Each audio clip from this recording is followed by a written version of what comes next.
friends, welcome today in this video. We cover one adjustment of realization account. पूरा question नहीं कर रहे हैं, सिर्फ एक एडजस्टमेंट कर रहे हैं इस क्लास के अंदर related to debtors and creditors, जो आपको यूजुअली कंफ्यूज करती है। और अभी तो सैंपल पेपर्स आ चुके हैं, तो सैंपल पेपर्स के अंदर ये adjustment related to debtors, creditors, debtors कितने रियलाइज हुए, क्रेडिटर्स को इतनी पेमेंट करनी है, वगैरह वगैरह बहुत सारी एडजस्टमेंट इसमें मिलती हैं और आपके एग्जाम पॉइंट ऑफ व्यू से भी इम्पोर्टेंट है। तो विदाउट वेस्टिंग टाइम हम स्टार्ट करते हैं। और ये याद रखना, हम सिर्फ दो वैल्यूज ले रहे हैं, सिर्फ दो एडजस्टमेंट ले रहे हैं, पूरा रियलाइजेशन का क्वेश्चन नहीं कर रहे हैं, ठीक है। तो be focused upon it, right. तो हमारे पास क्रेडिटर्स जो हम क्वेश्चन यहाँ पे ले रहे हैं, क्रेडिटर्स 80,000 दिए गए हैं क्वेश्चन के अंदर। हमारे जो डेटर्स हैं दैट इज 34,000 और साथ ही में हमारा जो प्रोविजन फॉर डाउटफुल डेट दे रखा है that is 4,000। Clear? Fine. Now अब हम आ जाते हैं सीधे एडजस्टमेंट पे। हमारे पास एडजस्टमेंट में क्या बोला गया है, half of the debtors realised 12,000। आधे डेटर्स तो हमारे रियलाइज हो गए हैं 12,000 के बदले, राइट। दूसरी तरफ रिमेनिंग डेटर्स यूज्ड टू पे 25% ऑफ क्रेडिटर्स। अगेन यहाँ पे हमारे डेटर्स और क्रेडिटर्स की एडजस्टमेंट है जो आपको समझनी बहुत जरूरी है, राइट। और दूसरी एडजस्टमेंट हमने दे रखी है कि remaining creditors like 25% liability settle हो गई, राइट। क्या करते हैं ऐसे केस में, हम एंट्री नहीं करते हैं उसकी उस पोर्शन की जब हमारे एसेट से कोई लायबिलिटी सेटल होती है, तो रियलाइजेशन के अंदर एंट्री नहीं करते हैं। यही कुछ कुछ पॉइंट्स हैं जो आपको लास्ट मिलेंगे और आपके एग्जाम पॉइंट ऑफ व्यू से बहुत इंपॉर्टेंट है, ठीक है। तो यहाँ पे बोला जा रहा है remaining creditors were to be paid after 2 months, ठीक है। 2 महीने के बाद पे होना था क्रेडिटर्स को, लेकिन रियलाइजेशन आज हो रहा है और रियलाइजेशन कब हो रहा है, जब फर्म डिसॉल्व हो रही है, तो फर्म तो आज भी डिसॉल्व हो रही है। तो ऐसे केस में उनकी जो पेमेंट है वो 2 महीने पहले ही आज ही कर देंगे, राइट। तो बदले में हमें 10% पर एनम के रेट से डिस्काउंट मिल रहा है। तो यहाँ पे कई चीजें हैं जो आपको कैलकुलेट करनी है। हम स्टार्ट करते हैं। सपोज रियलाइजेशन अकाउंट के अंदर हम जब क्लोज कर रहे हैं, फर्स्ट स्टेज क्या होता है कि हम अपने डेटर्स को क्लोज करते हैं, हम अपने एसेट्स को क्लोज करते हैं, राइट। तो first stage is closing the asset. तो यहाँ पे हमारे पास एसेट के नाम पे सिर्फ एक ही है डेटर्स। तो रिकॉर्ड करने में कितने के डेटर्स दे रखे हैं आपको, यहाँ पे आपको 34,000 रुपीज के डेटर्स दे रखे हैं। और आगे नई एडजस्टमेंट, जब पीडीडी आपको साथ में दिया जाता है तो कहाँ रिकॉर्ड करते हो, ये क्वेश्चन हमेशा स्ट्राइक करता है आपके माइंड में, है ना। तो पीडीडी हम हमेशा बाई साइड में रिकॉर्ड करते हैं, दैट इज 4,000, ठीक है। ऐसे ही छोटे छोटे क्वेश्चंस आपको यहाँ पे मिलेंगे जो आपको कई बार कंफ्यूज करते हैं और आपके एग्जाम पॉइंट ऑफ व्यू से बहुत इंपॉर्टेंट होते हैं बेटा, ठीक है। नहीं, नेक्स्ट आपके पास दी गई है क्रेडिटर्स एक लायबिलिटी। तो क्रेडिटर्स को तो हम यहीं पे ही रिकॉर्ड करते हैं, राइट। तो आपके जो क्रेडिटर्स हैं लायबिलिटी क्लोज कर रहे हैं, दैट इज योर 80,000 रुपीज के क्रेडिटर्स हैं। Closing of asset, then closing of liability. Settled? Now, अब हम रियलाइज करना स्टार्ट करेंगे थर्ड पेज के अंदर, ठीक है। तो हम किस तरह से रियलाइज करते हैं, बाय बैंक अकाउंट के नाम से हम रियलाइज करेंगे। और अब हम अपनी मेन एडजस्टमेंट्स पे आ जाते हैं। एडजस्टमेंट्स क्या है कि half of the debtors realise हुए हैं 12,000 में।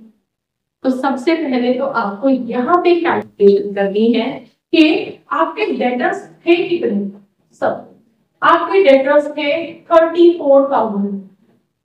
आगे एक इंपॉर्टेंट पॉइंट, जब आप यहाँ पे डेटर्स को एडजस्ट करते हो तो आप पीडीपी की वैल्यू को नहीं कंसीडर करते, कंसीडर नहीं करना होता है। यहाँ भी आप कई बार मिस्टेक करते हो, कई बार कंफ्यूज होते हो। ठीक है, अब याद रहेगा पीडीडी को यहाँ पे कंसीडर नहीं करना है। तो हाफ ऑफ द डेटर मतलब कि 17,000 रुपीज के जो डेटर्स हैं उनके बदले में सिर्फ 12,000 रुपीज रियलाइज हुआ है।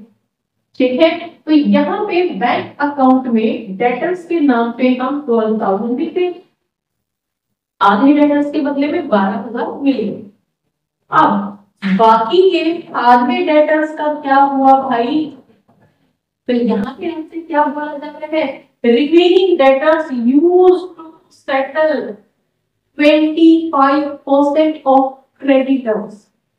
तो यहाँ पे डेटर्स के साथ क्रेडिटर्स भी ये हुआ है।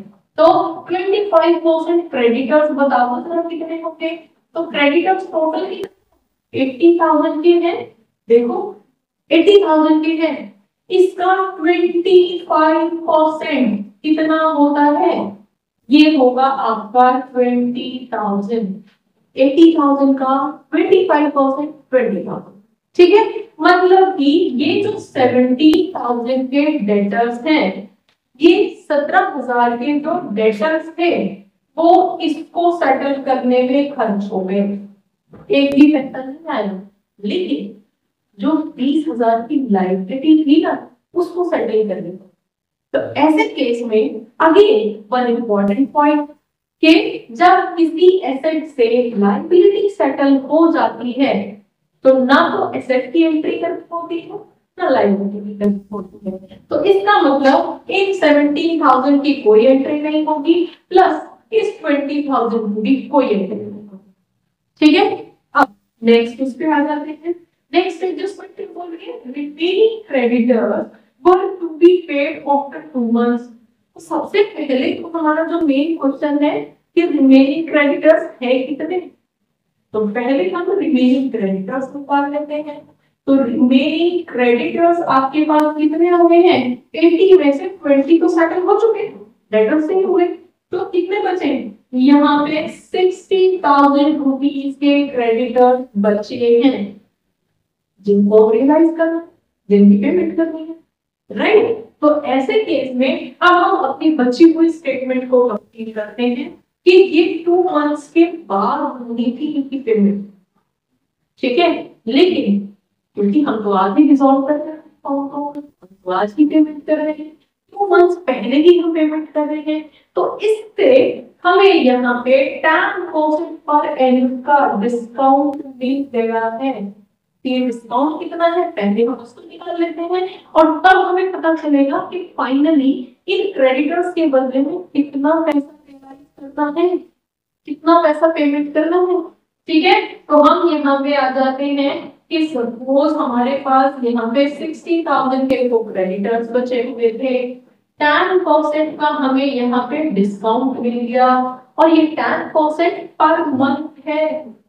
तो पर मंथ का मतलब है ये जो 2 मंथ्स का प्रायर हम पेमेंट कर रहे हैं उन 2 मंथ्स के लिए हमें निकालना पड़ेगा कि कितना डिस्काउंट मिलेगा।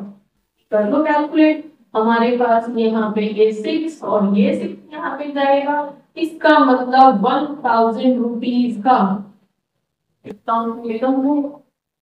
ठीक है, तो इसका मतलब जब हम यहाँ पे टू बैंक करके एंट्री करेंगे किसके नाम पे, क्रेडिटर्स के नाम पे। अब बताओ जरा कितना अमाउंट हमें यहाँ पे फाइनली पेमेंट करना है, कमेंट में लिख के बताओ। ठीक है, तो अब यहाँ पे हमारे पास 60,000 20 डेटर्स से सेटल हो गए, 1,000 का डिस्काउंट मिल गया, तो फाइनली हम यहाँ पे जो अपने क्रेडिटर्स को पेमेंट करेंगे दैट वुड बी 59,000। ठीक है, इस तरह से ये 2 एंट्रीज कैलकुलेट की जाती है। ठीक है, अगेन हम पूरा क्वेश्चन सॉल्व नहीं कर रहे हैं, यहाँ पे इस क्लास के अंदर उन मेन पॉइंट्स को एक्सप्लेन किया गया है जिसमें आप कंफ्यूज होते हो और वो एक्टिविटी बहुत इंपॉर्टेंट है आपके एग्जाम के लिए। ठीक है, तो हम इनकी एंट्री इस तरह से करेंगे। क्लियर, होपफुली आपको समझ में आया होगा। और more keep watching, keep learning and don't forget to subscribe. Keep sharing.